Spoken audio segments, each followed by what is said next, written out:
longtime software developer. I've been doing programming since I was in grade school, and I've been a self-employed software engineer for 13 years. So I've gotten into hardware in the last 10, one step at a time, using a lot of small pieces and kind of Lego bricks of technology that I plug together in different ways and eventually come up with something fairly complicated to me. So on the screen is what you see on the screen here. It's a grid of 16 notes. There are different patterns that you can scroll through so you can create longer tracks. There are different channels, which are different instruments that are configurable as samples or waveform type sounds like a sine wave or a square wave or a triangle wave. And it's controlled by these buttons with LEDs to show status. These are rotary encoders that turn to change settings, like the tempo has volume control. So this was developed last year. I was having a conversation with a guy, and we were looking at the different stuff that's available, and thinking, wouldn't it be cool if we had something like this that we could write code for, tinker with, make changes to. So this uses a microcontroller that you can see here, and I'll show you more about that, called the Teensy. That's where it got its name. It has a USB port that you can plug into, and you can write code. You can download the code and modify it using a software called Arduino, which is a whole environment for programming small microcontroller development boards that are targeted at hobbyists, so it's very approachable. You plug it in, load up sample code, and hit upload, and it goes to the microcontroller, and it does things. So it's kind of designed to fit that ecosystem. So this was the Slack discussion. I think it was August 10th or something. I pixelated the innocent here. Those sound making devices that you showed me a while back, I think they were kits. Maybe these, they weren't kits, but I would love to come up with something. So this is the pocket operator at the bottom, and this is what my friend sent me that he'd been seeing. They're made by a company called Teenage Engineering, and they're relatively expensive for what they do. They're $100. And their kind of marketing trick is they make, 10 different models of these that all have different functions and sort of genres. There's a video game sounding one, there's a drum kit one, there's a chords one, they have all different ones, and they want you to buy all of them and connect them up and make songs using multiple. So I don't really like that marketing strategy. I know that these microcontrollers have a lot of power and they can do a lot of things, and that seems kind of cost limited and very marketing tricked out to get you to buy more stuff. So I thought it would be so cool if you could just put your own firmware on these and make them general purpose. So I started looking out of this discussion, and I found this site, which was linked from the Pocket Operator forums. And that site is a documentation of the original Pocket Operator. They took the screen off, they identified all the chips, kind of mapped out all of the hardware. There are programming points on the board for how to connect it to your computer. In theory, you could control one of these things and write software for it. But what people found is that the chip is hardware locked, so you can't pull the firmware out. You can't look at the firmware. You can't really modify it. So you'd have to write your own firmware to completely start over on these things. So the prospects are not so great for doing anything with it. It's kind of a closed book. So that discussion on the forum just kind of ended there. Like, we're not going to be able to do much with this. And somebody said, what about the Teensy? So it has all these capabilities. It has a really powerful processor. It has the audio shield. You can create audio effects with it really easily. And so I had a Teensy, and I thought, that's brilliant. We should explore that. So there were a lot of modules that I've used, like the battery charger, the Teensy audio add-on, LED strips, the encoders. So I played with a lot of this stuff, and I thought I've put these together, like 2 parts in one project. If I can put together all these parts, I can probably do this. So I started kind of throwing these bits together. So Teensy has USB built in, so it can act as a sound card. You plug in your computer and it can play sound output. It can act as a serial port, it can do all sorts of stuff. It also has DSP, which is signal processing, so it can do powerful stuff with sound, manipulate sound waves. And it's Arduino compatible. So the Teensy that I'm using is 180 megahertz, which is, I think, 4 times as fast as the Pocket operator. So it's quite powerful. It has a lot of flash memory. So it could potentially do more than the Pocket operator, which was what I was hoping. The audio shield is an add-on for the Teensy that has 16-bit audio input and output, and it has really good libraries that allow you to do things quickly. I used a lithium battery charger from Adafruit. So I use a single cell lithium battery, 3.7 volts. The LCD touchscreen is from Amazon or eBay, I believe. So they're very easy to interface with. There's a great library for Teensy. And buttons and LEDs were basically came from the Pocket operator design. So, and they communicate over very standard protocols. So I2C, SPI, I2S, they're multiple signals that have a clock and data that communicate in standardized ways. So pretty easy to work with. So, any questions so far?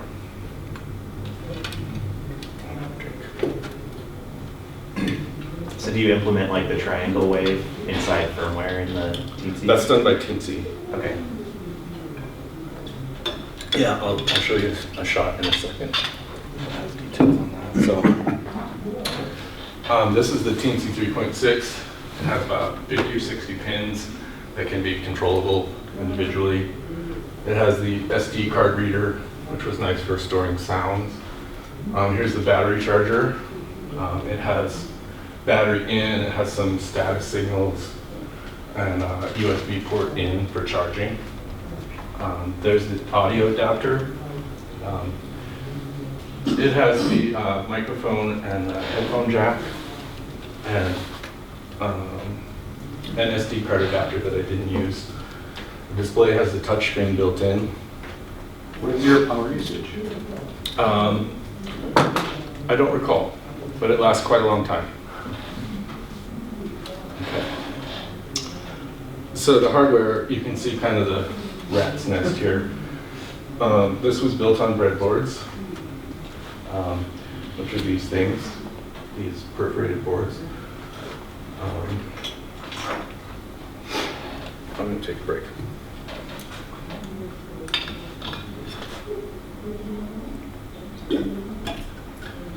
So the breadboards don't perform very well. Sorry, I'm kind of nervous. It's fine.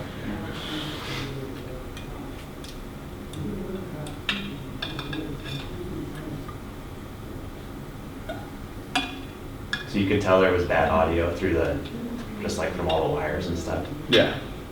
Yeah. Did you notice an improvement when you got it all put on just one PCB? Yeah, definitely. Sorry, I'm kind of nervous. You're doing fine. Okay.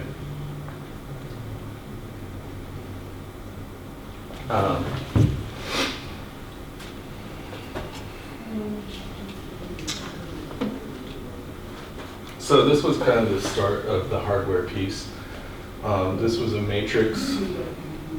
Oh man, I need to back off. So it was a matrix of buttons and LEDs that was controlled over 8 wires from the microcontroller. That kind of got me the basics of control and feedback, so I could make a system that I could start and stop a loop and control a grid of information. So once I got that, I started hooking up the audio library and making sounds out of that. I hooked up the encoders, so we got some variability in tempo and that kind of thing. The buttons could start and stop the sound. Eventually, I added the battery charger, which had a couple of feedback lines that go to the microcontroller and tell you that the battery's charging or not charging or it's full. I'm also measuring the voltage using a voltage divider, which is 2 resistors that feed a voltage halfway between the battery and ground to the microcontroller so it can read at a reasonable level. That works okay. We'll talk about that in a minute. Here's a bunch of little bits from the prototyping. So this is a breadboard up close. Here's the original Teensy that I used. It has much less pins. I expanded into a bigger one. Here's a test board layout where I printed out the PCB with the footprints, and I put some of the components on it to make sure that it was going to work. This is the matrix up close, and this is the back of it, soldered with resistor leads bent from point to point. Here's the battery. That's the same battery I think that's currently in it. So once I had that, I was starting to write a lot of code. So Arduino is based on C++, and it's kind of a dumbed down version. So it sort of takes a lot of the constructs of C++ and simplifies them and hides them from you so that you don't need to see them. But you can use, I think, all of C++. You can use classes, more advanced features. So this uses a lot of C++, classes and things. The audio libraries are also C++, so they give you like effects, sound sources, outputs, things like that. Unlike desktop development, this hardware environment has a limited amount of memory and a limited processor speed.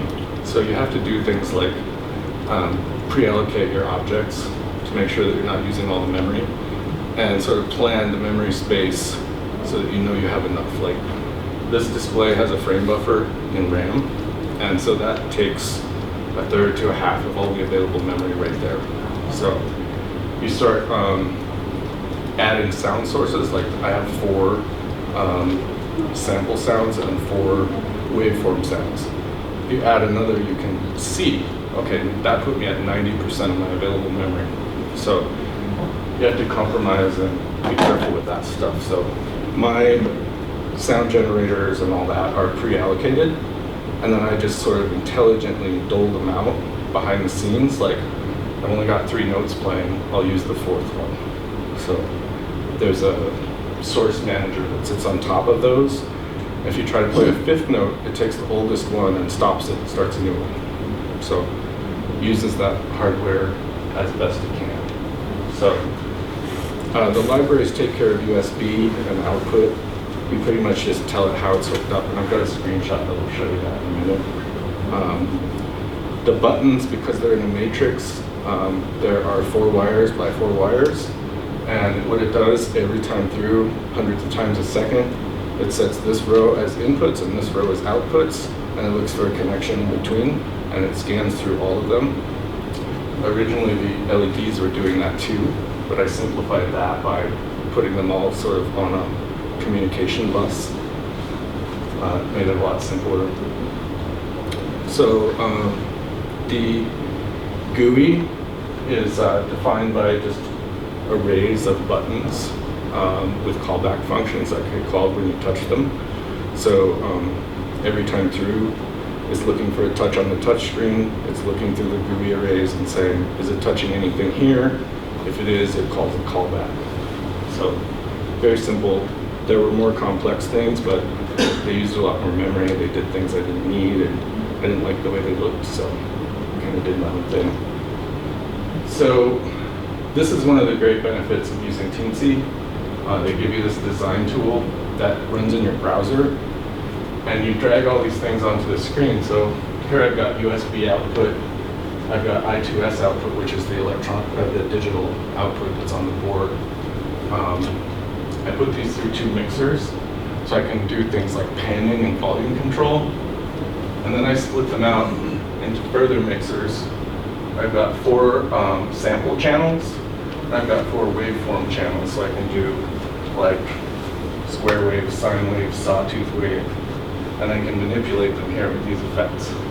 So this has import and export at the top, and what that does is gives you code that looks like this that you paste in the header of your file. These are all those static objects, and the reason that I ended up going that route partly is because this library is not designed to do dynamic allocated objects, so you can't do a new audio synth waveform at runtime. The library does not support that, and so the creator of the library said, you can get creative, there are a lot of ways you can do this, but you need to allocate these things up front, because they use buffers and low-level hardware stuff, and so he didn't support hooking that stuff up at runtime. So this is the best clever scheme I could come up with to get the effects that I wanted and use the memory that I had available. So now we get to the circuit board. So I have some blank ones that I can pass around if you want. So this was the most complex circuit board that I had done. I've made a lot of circuit boards at home where I etched them in ferric chloride and cut them on the CNC and that type of thing, but these I wanted to have manufactured. So that's getting very easy from China and from other companies in the US today. So you send them some files out of a design software. This particular board I designed in KiCad, which is kind of an up-and-coming open source schematic and circuit board design software. And I had been previously using Autodesk Eagle, which is another software that's not open source and fairly limited to the point that they want you to pay. So on this project, I should say too, at this point, I wasn't even sure how far I would go with this. I thought, I'm going to try out KiCad. Let me try and put this circuit into KiCad. So a couple weeks later, I ended up at that point, and I got those circuit boards, and they looked good, and I was loving the software. And I thought, okay, I'm going to order some. So 2 weeks to get those. I ordered them from China, and I chose blue, which is the same as you see on the badges. And I started ordering some parts from Adafruit and SparkFun, which are vendors of open source hardware bits. And they were kind of key to making this work. So like the charger that you saw and the audio shield, they all are very open source, and these companies provide all of the design files and schematics and even the circuit board. If you wanted to make the product that they sell, you can download it and make your own, basically. And so that was part of the inspiration of this whole thing, is they're sharing this stuff, and I can take it as Legos and plug it into KiCad and rearrange it, and I have that functionality, but it was designed by professionals. So it's up to me to hook it up correctly, but it was an essential part and taught me a lot about like designing future projects and using Lego pieces and what to do when there's not a Lego piece available. So it's a 2-layer board. Modern circuit boards are anywhere up to 10, 12 layers, but this was simple enough that I could do it with 2. That keeps the cost down. I think one of the first things I did was I started with the design that I knew I needed, the size that I needed, the envelope in Fusion 360, and I exported a DXF file. and KiCad will import that directly into the board outline layer, and makes it really easy to kind of keep things within the space that you have available.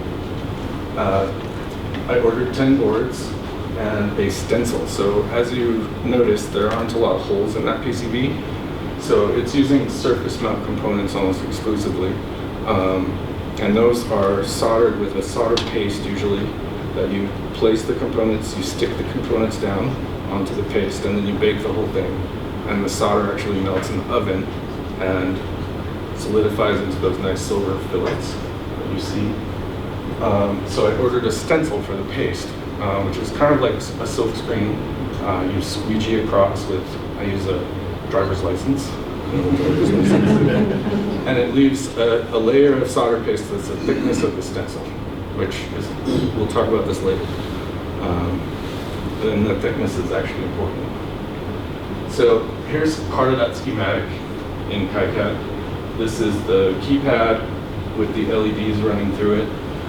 You can probably pick out this if you look at the schematic. There's a meandering bunch of traces. This kind of looks like the physical layout of the keypad. These are level shifters because the LEDs are at 5 volts and the microcontroller runs at 3.3, so it does a little translation of voltage.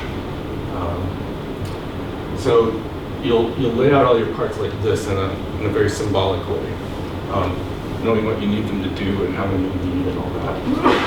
And then you move into the PCB layout, which looks like this on the left side. The red is the top layer, the green is the bottom layer, the yellow is holes or plated pads, I believe. And then this is what you have in your hand. This is called silkscreen white. So you can edit that as needed, you can add things to it, you can draw on it. What they call the footprint, or the actual layout of these things, most of them are available for common parts. I did have to create a couple. So I created the LED footprint, I created the headphone jack footprint, I created the encoder footprint, but most of them are available from the manufacturers, so pretty easy to get. You just associate the part number with the part that you have in your schematic symbolic diagram, and then it'll allow you to drag them around, connect them up. All of the wire traces, like these things, it initially draws like a gray straight line from point to point. You stretch those parts out and arrange them, and then you can shape those lines using these red and green lines to more what you need, and so they don't overlap and kind of go in between other parts and front to back layer and switch. It's kind of meditative. Just use auto now. Okay. We won't get into that. So eventually I had all the parts, and it was pretty exciting. So I stenciled the PCBs using my driver's license. That worked pretty good. You tape the stencil so it's like a hinge, and then you have kind of a jig that I made out of other PCBs to get it all lined up in case you want to make a bunch, which I only made one initially. So you put the components down with itsy bitsy tweezers, and I use a magnifier that I wear on my head, because some of them are, I believe, 1 millimeter by 0.5 millimeter, so they're fairly small. As far as modern stuff like your cell phones, these are huge, but they're still pretty small for assembling yourself by hand. So I double checked the circuit boards before I put anything on them. I checked for things like shorts between pins on the microcontroller. I would, put one lead in one hole and drag it across the others and make sure I didn't get a beep between power and ground, just in case there was an error with the board that I didn't catch. You bake it in the oven for about 7 minutes, and it does a very kind of intricate curve where it heats up enough to activate the solder flux, which is a liquid that melts and kind of cleans the metal. Then it eventually melts and gets shiny, and then there's a cool down period that's a controlled amount of time. So a cooling fan comes on and cools it as recommended by the solder manufacturer. So when it comes out of the oven, there's still a lot of parts remaining, so the microcontroller has holes, so it gets hand soldered. Any of the components that have to go through a hole, in my case, are hand soldered. In a factory, they might do it with a machine. But before I put those on, I did kind of a similar testing where I checked points that I knew should not be connected and made sure that they were not connected. At that point, on this particular circuit, I was able to check the power-up sequence. So push the power button and make sure that I got the voltages that I expected. And that's where I found my first problem. So I'll get to this in a later stage, but I found that it wasn't powering up as expected, and that it was the signal that it was telling the microcontroller it was on with was 5 volts, and the microcontroller is a 3.3 volt microcontroller. And so if I had soldered it up and turned it on, it may have fried the microcontroller. So I'll get to this in more detail in a minute, but that was a problem that I caught and I was able to fix at this stage before I destroyed anything. So then once I figured that out, I mounted the what are called the through-hole components, like the microcontroller, the headphone jack, the volume control, soldered them. And then you do what you call the first bring up, where you plug in the power and you turn it on and you'd be ready to unplug it really quickly if there's smoke. So I lucked out and I turned it on, and it essentially worked. This point in the design was where I switched the LEDs from individual red LEDs to addressable multicolor LEDs. So I hadn't really tested that, so I didn't know what I was going to get there. And then here I have a quick video that I can talk through about what I'm doing, and it'll show you. So that was the solder paste. You can see it's like a little raised mound on each of the pads. Here I'm putting on all the components. It's kind of too fast to recognize at this point what I'm doing, what parts, but when I get into the more repetitive parts, you'll see I'm putting on power supply stuff up here. This is the audio section of the board. This is, it keeps moving. This is okay, now I'm doing the LEDs, which are very small, and they were kind of problematic. There's the buttons, and then finally the encoders, and there's the oven, which we have at the Bozeman Makerspace. It was brought in by a member, and it was pretty valuable in completing this project, so very helpful. You can also do it with a hot plate, but this is a little better.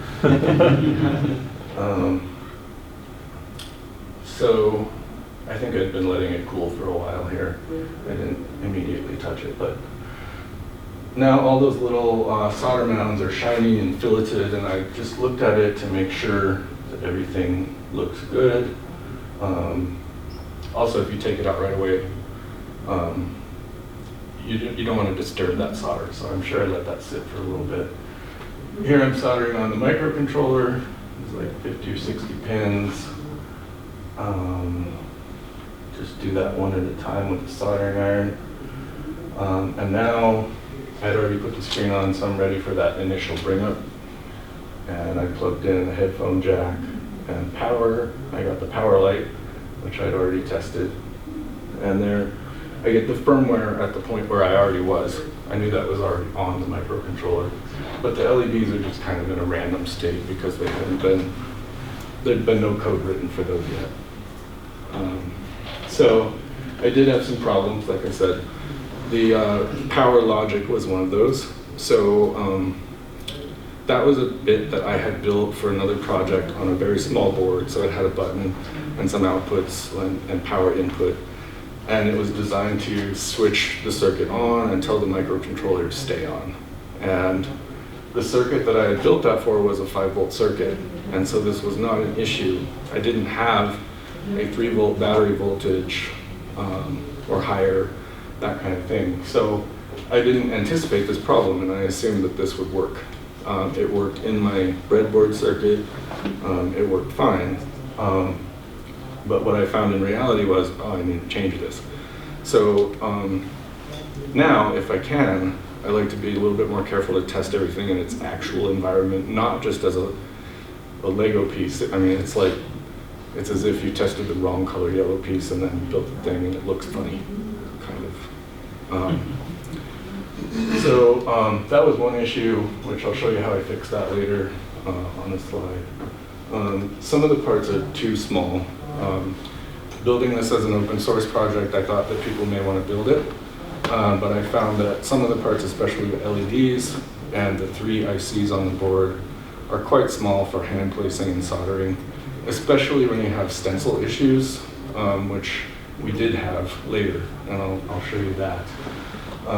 That stencil is a very specific thickness, and it lays down a very specific amount of solder paste, and when you push the parts onto it, it squishes out, and surface tension, you're relying on surface tension to keep the pads separate and not short, and so having the wrong thickness of stencil will cause problems. So one assumption is that anybody that was going to build this at home gets the correct stencil, and I tried it later with not the correct stencil.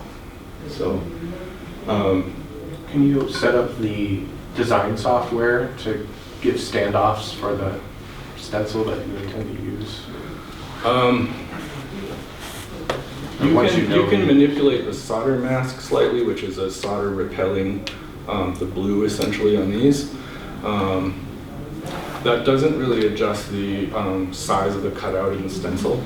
And from what I heard recently, the manufacturers basically ignore what you give them for the stencil, and they cut the stencil to their expertise based on their manufacturing experience. And if you do, say, custom footprints, they may ignore those and throw those out. So basically, no. It's more important, I think, just to get the correct thickness of stencil for what you're doing and the correct solder paste. There are different grades of solder paste that have larger and smaller particles. If you're doing very tiny parts like cell phone work, you'd get the highest grade or the smallest particles in the solder paste and probably a very thin stencil. So there may be other tricks that they use too, but I've never built anything that small, so I don't know. So building this thing, I really had no thoughts initially about selling it. It was discussed, but to me it was more just a, can I do this? And so I didn't consider cost on anything really. The parts ended up costing about $100 with the board, so pretty expensive. And I've heard advice that you want to charge anywhere from 3 to 5 times the cost of your bill of materials in order to sell something as a retail product. And $400 for this thing is a bit steep, so pretty much impractical for this version, in my opinion.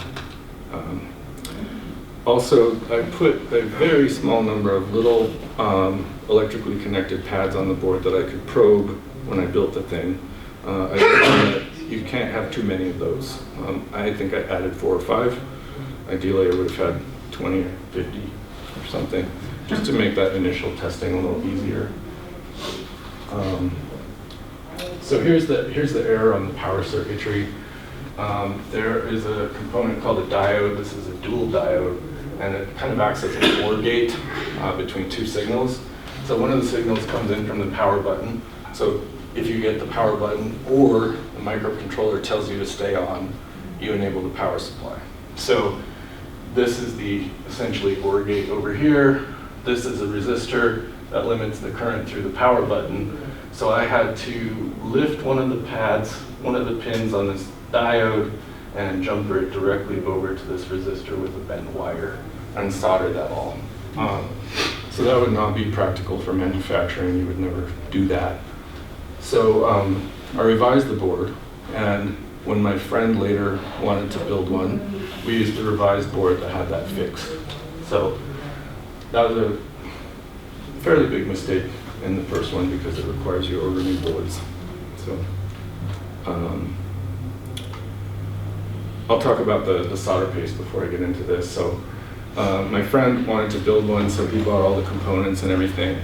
And I had the new boards, and we met up at the makerspace, and I realized I don't have the updated stencil for this. I had ordered it, it was at home. So we were anxious to build this thing, so we laser cut a stencil at the makerspace in about half an hour.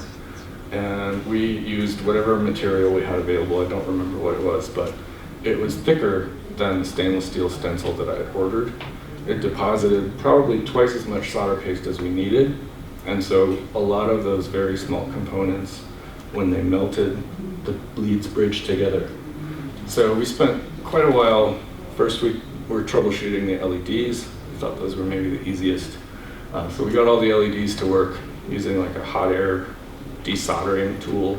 You can remove the parts and then reapply them with less solder. We still have a little bit of work to do, but I think it's going to work. But it was an important lesson in what to expect if you think other people are going to build this thing. So very, very good lesson. So I was just happy that it worked. I didn't know that I could do something and put all these pieces together. So especially no formal training. So I just wanted to make sure everybody tries. If you think you want to do something, you might as well try, because this worked in the end. As part of building this thing, an opportunity came up to enter a contest, and that was the Hackaday Prize. Is a fairly good-sized prize. It's run every year. They're usually looking for ideas that change the world, kind of, assistive technology and that kind of thing.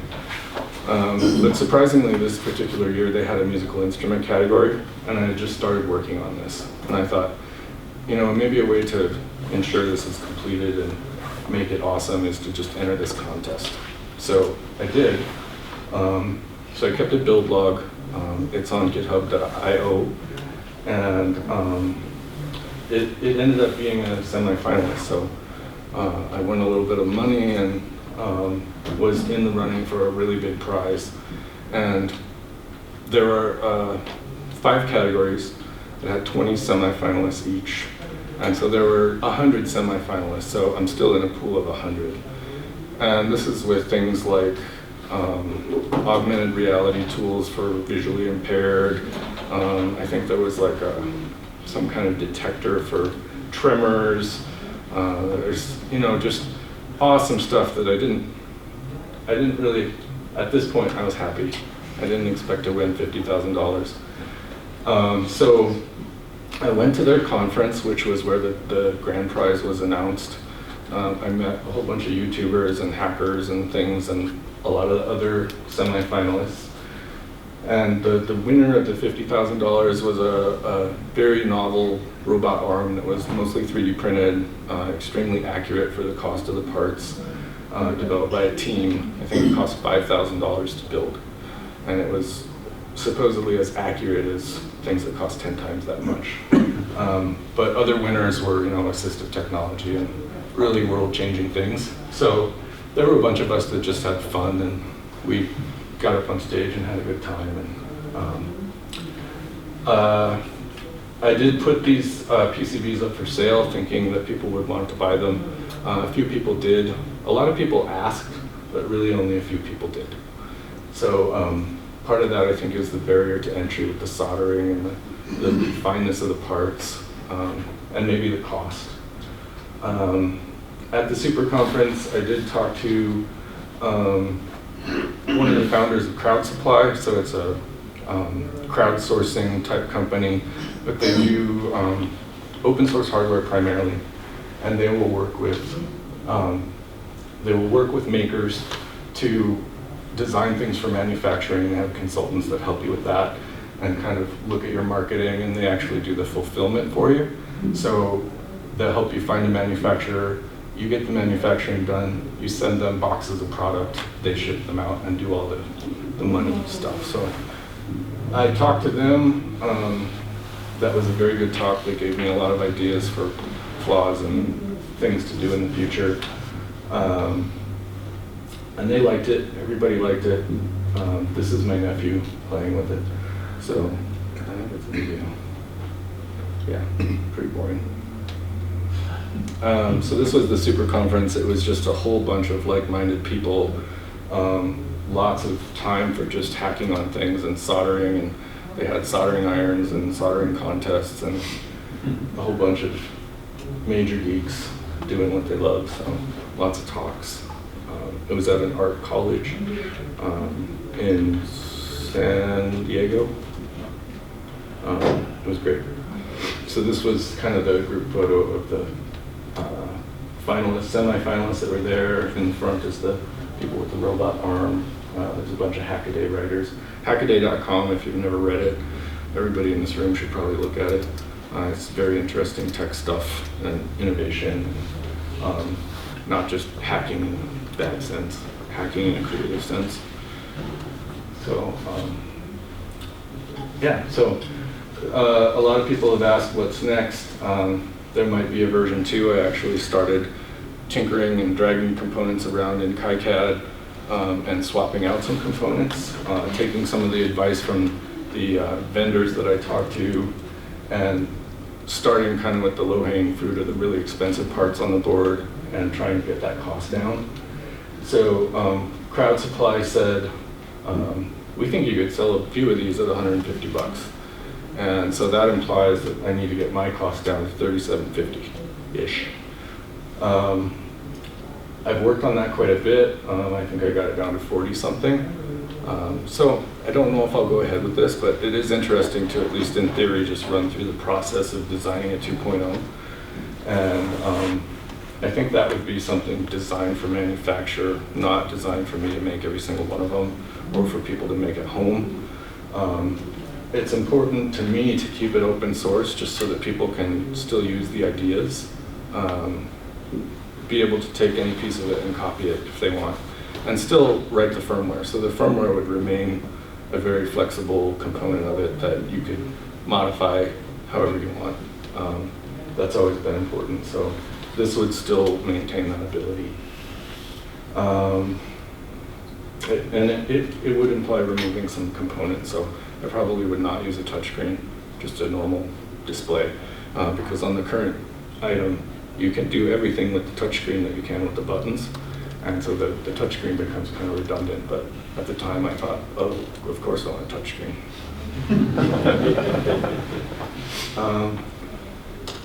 So these are just links to the different things. I'm not sure how we'll make these slides available, but I can, and I will if there's a, is there a way? I think they'll be on YouTube after. Oh, okay. So yeah, you can type them in. And I've also got my entry video from the Hackaday Prize. I'm just going to play the last part of it where I compose a song, because I wanted to mention that I'm not a musician, and so this was more of a technical problem for me. And I found it fascinating, and I was hoping that software contributors that were musicians would maybe help me with that part, but I came up with some interesting computer songs through the USB cable using the Teensy's built-in audio output capability. So I'll power on with the power button on the top. I'm not much of a musician, but I'm going to do my best to create something slightly musical for the sake of the contest entry. We start up in a pause state here on channel 1, and I can manually lay down some instrument sounds and scrub through and add more. These are channel 1, so this is percussive sounds coming from the SD card. So maybe something like this. Those are all free sounds that I got on some sound effects site. And then I'll play that. Not very original, but that's okay. I can also lay in sounds as it's playing on the grid.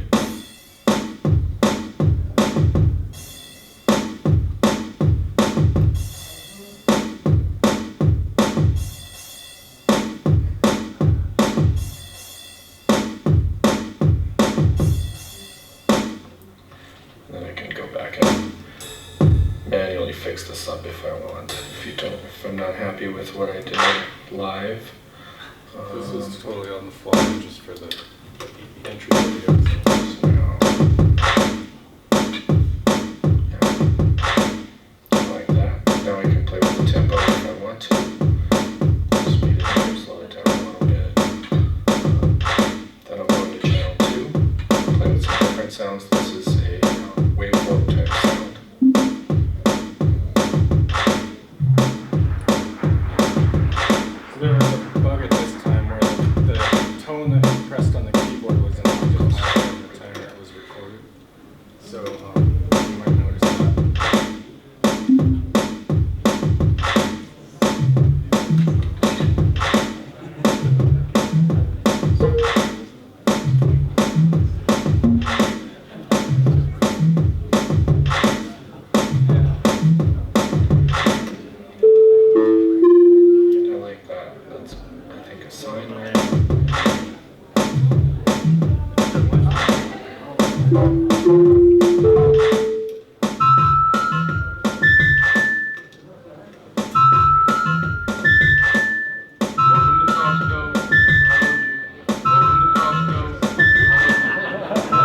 think that's what.